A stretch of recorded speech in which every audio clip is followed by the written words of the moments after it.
2024 के जनादेश को तैयार है झारखंड। प्रचार खत्म, कुछ ही घंटों में पहले फेज का मतदान। बीजेपी का नारा, एक रहेंगे तो सेफ रहेंगे, बटेंगे तो कटेंगे। हेमंत का नारा, बटेंगे या कटेंगे नहीं, चुनाव में कुटेंगे जरूर। पीएम मोदी ने 4 रैलियों और रोड शो कर बढ़ाया मनोबल। राहुल गांधी ने आरक्षण सीमा में बढ़ोतरी का किया वादा। भाजपा ने की रोजगार के मुद्दे पर एजेंडा सेट करने की कवायद। कांग्रेस की तरफ से संविधान आरक्षण के मुद्दे पर नैरेटिव सेट करने का प्रयास। झारखंड में पहले चरण के लिए चुनाव प्रचार का शोर सोमवार शाम को थम गया। इस चरण में कोल्हान, पलामू, उत्तरी छोटा नागपुर और दक्षिणी छोटा नागपुर प्रमंडल की 43 विधानसभा सीटों पर वोट डाले जाएंगे। चुनाव प्रचार के दौरान एनडीए और इंडिया गठबंधन की तरफ से विभिन्न मुद्दों पर एजेंडा और नैरेटिव सेट करने की कोशिश की गई। वहीं मैया सम्मान योजना और गोगो दीदी योजना समेत युवाओं को रोजगार, मुफ्त बिजली और 500 रुपए में रसोई गैस सिलेंडर का मुद्दा चुनाव प्रचार के दौरान छाया रहा। इन्हीं स्थानीय मुद्दों के चुनाव परिणाम में निर्णायक साबित होने की संभावना है। पहले चरण के चुनाव प्रचार में प्रधानमंत्री नरेंद्र मोदी, अमित शाह और जेपी नड्डा ने बांग्लादेशी घुसपैठ, भ्रष्टाचार और राज्य सरकार की विफलता को लेकर एजेंडा सेट करने की कोशिश की। एनडीए की तरफ से लोजपा आर के अध्यक्ष चिराग पासवान ने कई चुनावी सभाओं को संबोधित किया, जबकि नीतीश कुमार की पार्टी की तरफ से संजय झा समेत कई अन्य नेताओं ने चुनावी सभाओं को संबोधित किया। इसके अलावा बीजेपी के वरिष्ठ नेता योगी आदित्यनाथ, शिवराज सिंह चौहान और कई केंद्रीय मंत्रियों ने चुनावी सभाएं की। वहीं असम के मुख्यमंत्री हिमंता बिस्वा शर्मा चुनाव के पहले से ही झारखंड में कैंप कर रहे हैं। कांग्रेस की तरफ से लोकसभा में नेता प्रतिपक्ष राहुल गांधी ने आरक्षण और संविधान के मुद्दे पर नैरेटिव सेट करने का प्रयास किया। राहुल गांधी ने अपनी सभाओं में संविधान की रक्षा के साथ एससी, एसटी और ओबीसी के आरक्षण में बढ़ोतरी का भरोसा दिलाया, जबकि कांग्रेस अध्यक्ष मल्लिकार्जुन खड़गे का भी मुख्य निशाना आरक्षण के अधिकार को बचाने पर ही रहा। इस चुनाव में आरजेडी प्रमुख लालू प्रसाद यादव और तेजस्वी यादव ने भी कई सभाएं की।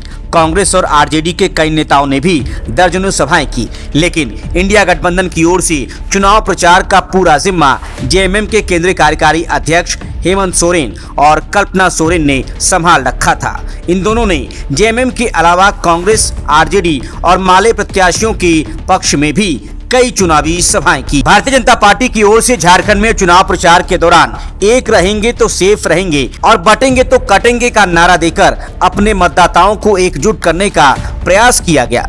पीएम मोदी ने बोकारो और गुमला में चुनावी सभा में एक रहेंगे तो सेफ रहेंगे का नारा दिया। इस नारे के साथ कांग्रेस को आरक्षण विरोधी बताने की कोशिश की गई। वहीं योगी आदित्यनाथ ने अपने अंदाज में बटेंगे तो कटेंगे का नारा देते हुए एक वर्ग के विशेष मतदाताओं से एकजुट होने की अपील की। प्रधानमंत्री नरेंद्र मोदी ने झारखंड में 4 रैलियों और रांची में रोड शो कर बीजेपी एनडीए कार्यकर्ताओं में नई ऊर्जा का संचार किया। इसके साथ ही उनका मनोबल बढ़ाने का प्रयास किया। प्रधानमंत्री ने गढ़वा, चाईबासा, चंदन कियारी और गुमला में 4 बड़ी जनसभाओं को संबोधित किया। इसके बाद रांची में रोड शो के माध्यम से हटिया, रांची, कांके और खिजरी विधानसभा क्षेत्र के कार्यकर्ताओं को मतदान के लिए बूथ पर पहुंचने का संदेश दिया। पीएम मोदी ने अपने भाषण में भ्रष्टाचार के मुद्दे पर कांग्रेस जेएमएम पर निशाना साधा।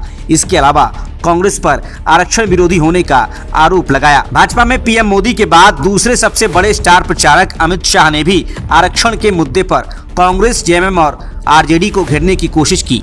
अमित शाह ने पहले चरण में 1 दर्जन से अधिक जनसभाओं को संबोधित किया। इस दौरान उन्होंने कई मौकों पर आरोप लगाया कि कांग्रेस एसटी, एससी और ओबीसी का आरक्षण छीनकर मुसलमानों को देना चाहती है। उन्होंने ये भी कहा कि राहुल गांधी अपनी सभाओं में नकली संविधान की किताब दिखाकर लोगों को गुमराह करने की कोशिश करते हैं। बीजेपी के स्टार प्रचारक जेपी नड्डा, राजनाथ सिंह, शिवराज सिंह चौहान, हिमंता बिस्वा शर्मा और अन्य नेताओं का फोकस भी इन्हीं सब बिंदुओं पर रहा। उधर कांग्रेस के स्टार प्रचारक और लोकसभा में नेता प्रतिपक्ष राहुल गांधी ने पहले चरण के चुनाव प्रचार के दौरान झारखंड में 4 चुनावी सभाओं को संबोधित किया। राहुल गांधी ने पहले दिन सिमडेगा और लोहरदगा में चुनावी सभा को संबोधित किया, जबकि दूसरे दिन जमशेदपुर और बागमारा में जनसभा की। इन जनसभाओं में राहुल गांधी ने संविधान की रक्षा और आरक्षण सीमा में बढ़ोतरी का मुद्दा उठाया। राहुल गांधी ने ST, SC और OBC के आरक्षण सीमा बढ़ाने का वादा किया। वैसे इंडिया गठबंधन की ओर से चुनाव प्रचार की सारी प्लानिंग मुख्यमंत्री हेमंत सोरेन ने खुद संभाल रखी थी। पहले चरण के चुनाव प्रचार के अंतिम दौर में हेमंत सोरेन ने बीजेपी के बटेंगे तो कटेंगे के नारे का जवाब दिया। हेमंत सोरेन ने कहा, बटेंगे या कटेंगे नहीं, चुनाव प्रचार में कूटेंगे जरूर। हेमंत सोरेन ने हर दिन 3 से 5 चुनावी सभाओं को संबोधित करने की कोशिश की।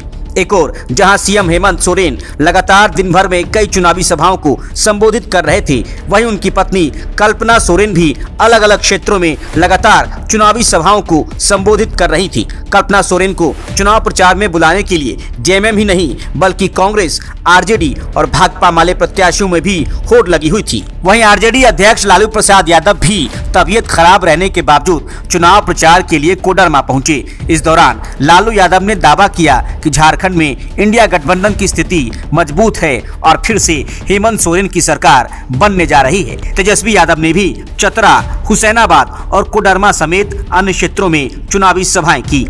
एनडीए के स्टार प्रचारक और केंद्रीय मंत्री चिराग पासवान ने चतरा और हुसैनाबाद समेत कई विधानसभा क्षेत्रों में चुनावी सभाओं को संबोधित किया।